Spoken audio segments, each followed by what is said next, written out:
Whenever I photograph, I always lose.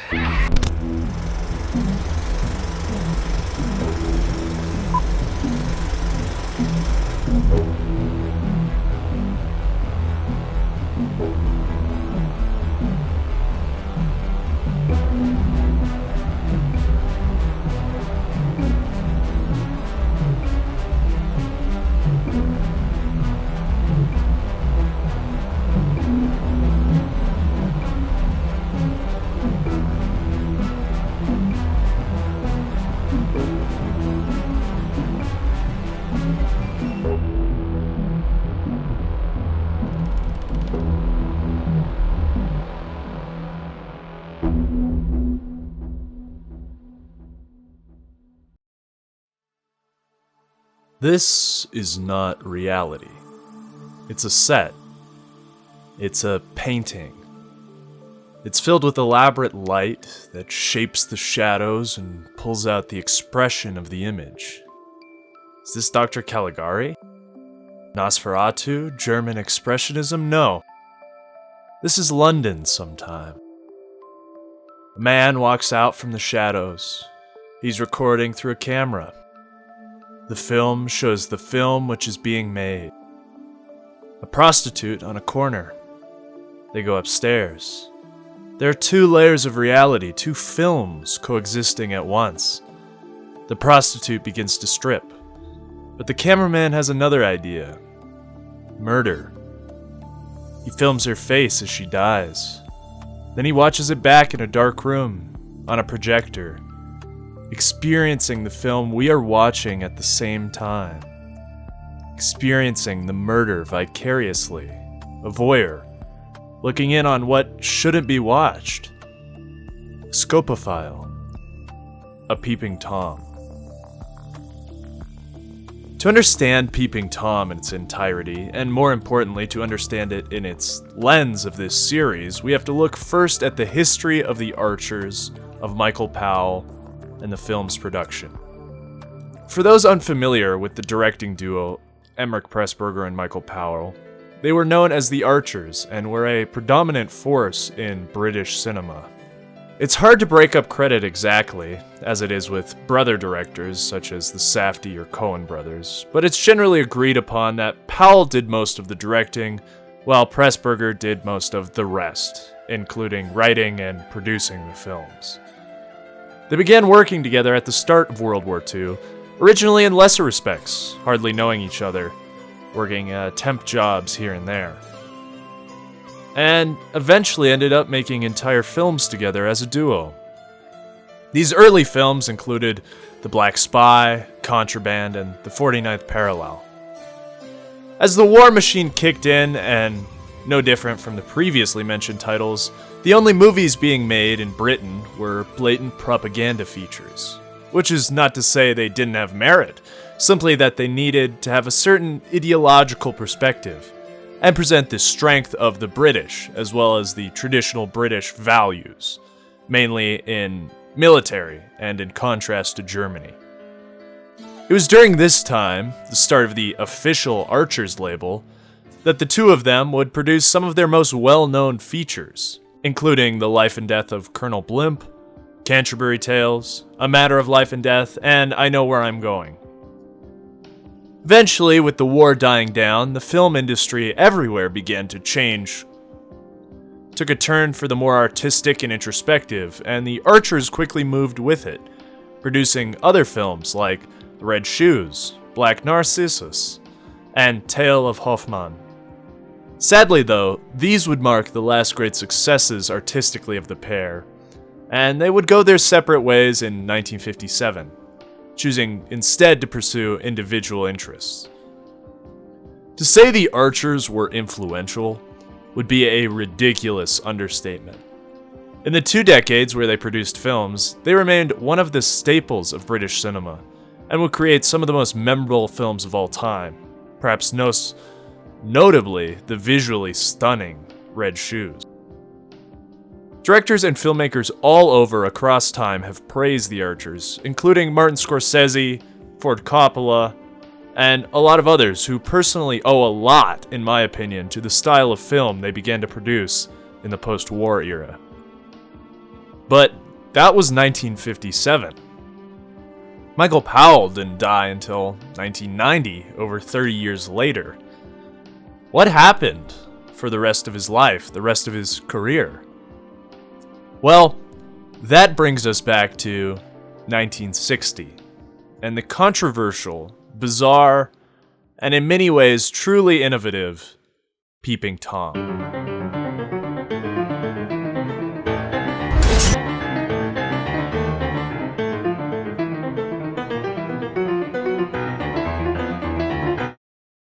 What do you think of when I say the word slasher movie?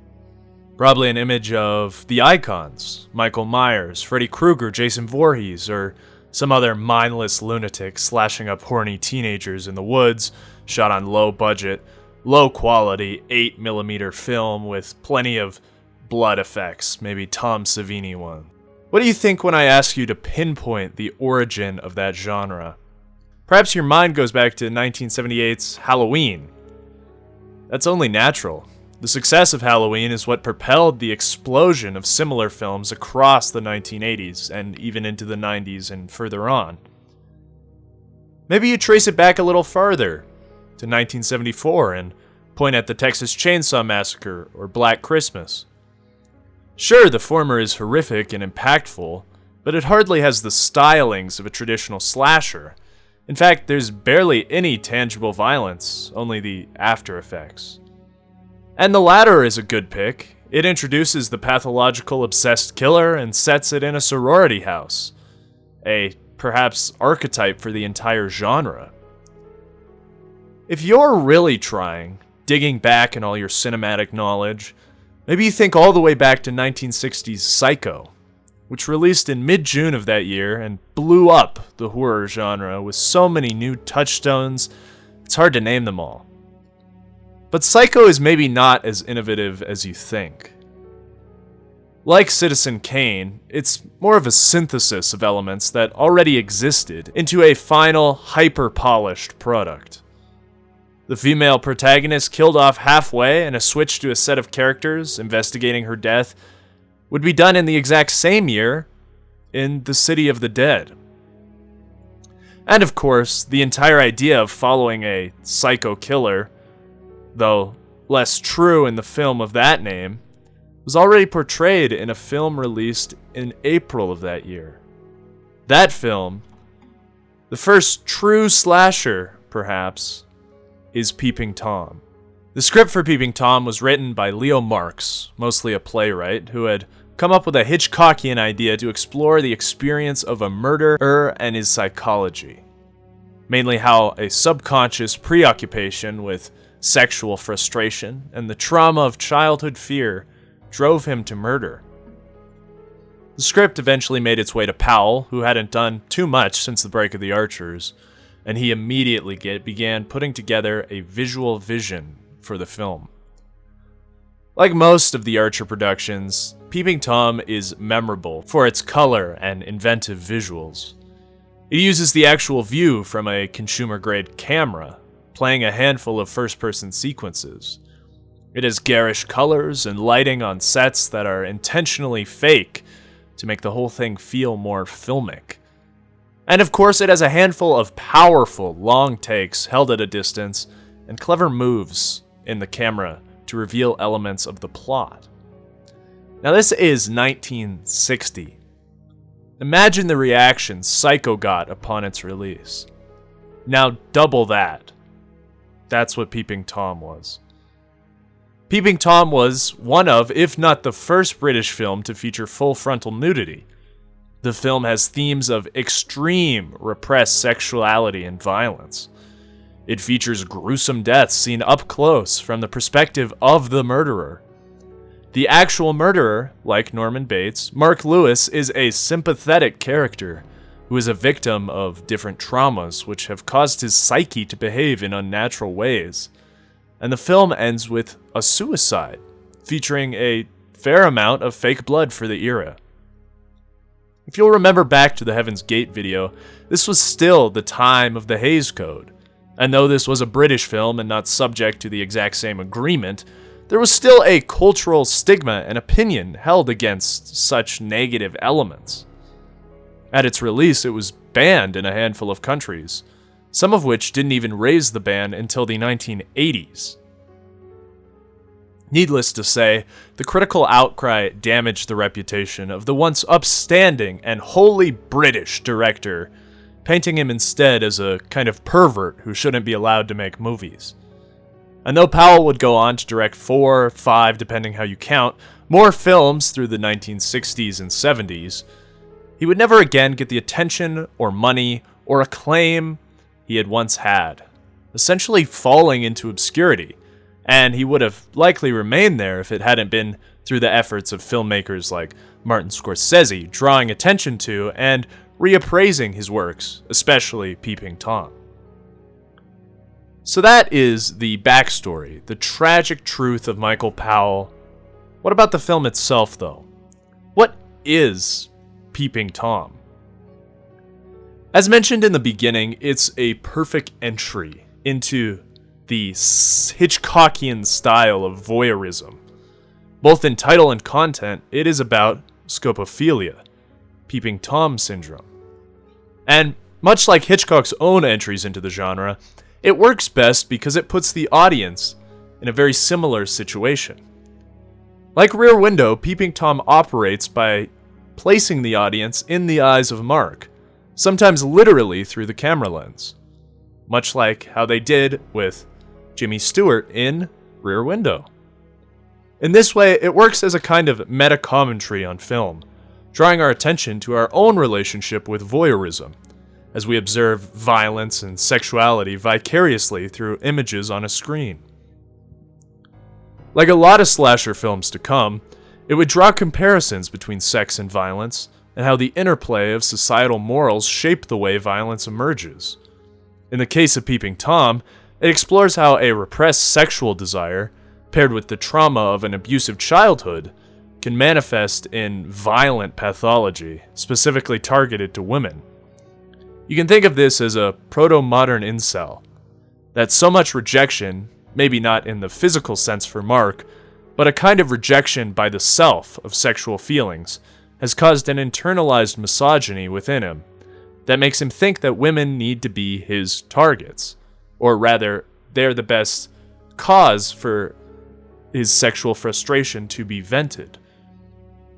There is, of course, the other side of his killing as well, the childhood associations of fear and the need to capture true fear on film. In a way, this also serves as a tangential meta-narrative on the film, having the audience examine the emotions of the characters as not genuine reactions, but simulated ones by actors for the sake of the story. All of this plays into the actual construction of the film. The sets, the lighting, the costumes, all of them are designed to be more similar to a stage play than a traditional cinematic production. They are intentionally in your face and draw even more eyes to the blurring line of reality and film, within the film, between reality and film. This is nothing new for Michael Powell. He had done something similar with Hoffman, and even with things like The Red Shoes. This confusion of layers makes the film feel dreamlike and distant, as well as adding to the feeling of perversity and scandal. Should I be watching such a thing? You might ask yourself. The story of Mark is nearly a happy one. Early on, he meets his neighbor, or rather tenant, Helen, and through forming a positive relationship with her, he is able to begin processing his own neuroses and try to overcome his compulsions. However, once she discovers his psychopathic behavior at the end and the police begin to arrive to take him away, the only way he is able to liberate his broken psyche is to face the fear he has inflicted on other people by facing himself in the mirror and embracing what he really is, by seeing himself truly. It's only through this act that he can eventually also face death, having moved past the lie he has told himself about his own existence, the lie of his self and his reasons for acting. The sex in the film would be a very consistent trope in the slasher genre.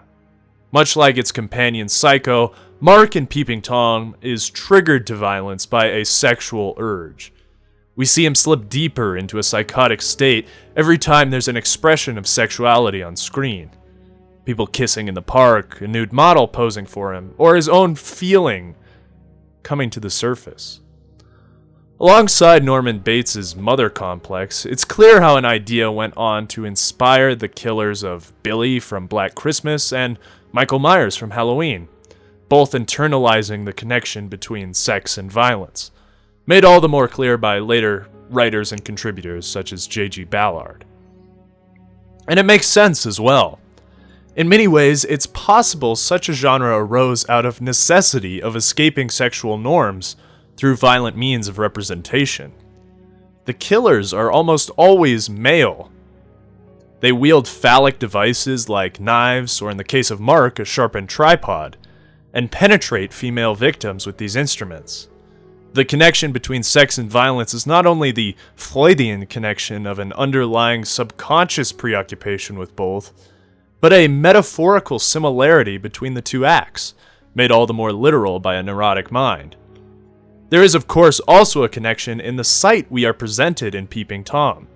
The image of a woman, often lying on a bed, with her mouth open, screaming, could easily be interpreted in a purely sexual fashion.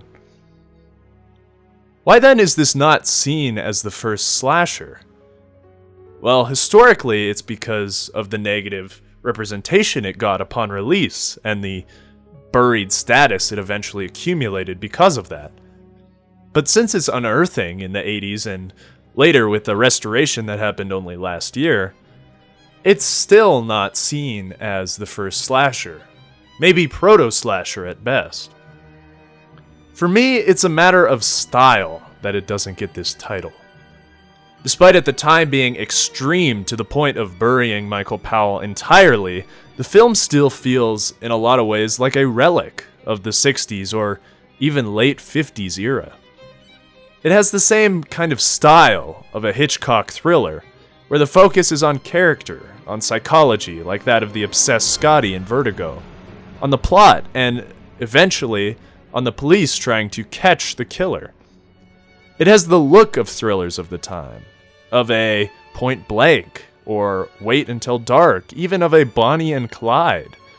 It has that kind of film stock, the slight removal of pop in the colors that makes you feel a little more distant about the actions in the film. It makes everything a little more beige. It is not concerned in an overly specific way with the violence, with the gore, with what is left over when the act is finished. We don't even get to see the remains of Vivian's body, played by Red Shoes' Moira Shearer. The victims are not archetypes either.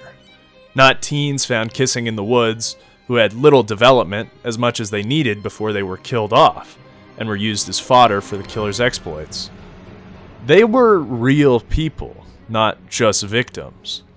We spend a fair amount of time with both Vivian and Millie, developing them as real people, not building them up as future lambs. Unlike Psycho, the film is not cool. It doesn't end without the redemption of its killer, as the closing speech of Psycho before the car is pulled out of the bog does. It tries to give Mark more humanity in the final moments, allowing him to redeem himself in a sacrificial kind of way. The film is careful in its plotting. Helen could never die. She's the central heroine. All of these reasons combined, especially compared with the counterpart of the same year, make it clear why Psycho might actually be a more genealogical predecessor to the slasher genre than Peeping Tom. And how, despite greater shows of sexuality and more expressive modes of filmmaking and lighting techniques, Peeping Tom actually still in many ways belongs to an era more so than the future-facing style of Psycho. Of course, both were low-budget features and controversial upon release. I do find it interesting the critics were much kinder to Psycho, because it's more of a prediction of things to come than Peeping Tom ever was. That said, Peeping Tom is hardly all about the past. It blazes a trail for the more violent and sexual outings of the 60s, such as The Graduate and Bonnie and Clyde, which would eventually erode the Hays Code and allow for the new Hollywood movement in America. It also starts a trend of following the villain of the story, something that wouldn't be followed by many other slashers. Only Henry, Angst, and Maniac come to mind. It also remains a fascinating capstone to all the work Powell did during the Archer's era, and a kind of synthesis of all his previous directing work, mastering those lighting and camera movement to create a hyper-real world, and a world of artifice there within. Peeping Tom certainly changed the course of media and the popular consensus towards it. Did Powell deserve to lose his career after such a film? Certainly, now. But it's easy to understand how such an entry would stop his career at that time, as well as ending the partnership he long had with his associate.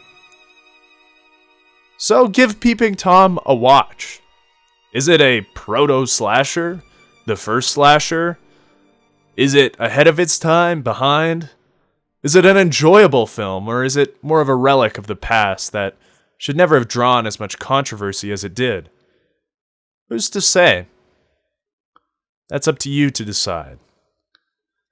Next time, I'm going to talk about a very strange film and the strange person who is partially behind it. Join me to hear all about Richard Kelly and Southland Tales. If you want to see the films that will be covered in the future, or suggest others, I'll leave a link to the letterbox list containing all of them in the description. Feel free to leave a comment on the video if you have ideas. And until then, remember, you can kill the artist, but you can never kill the art.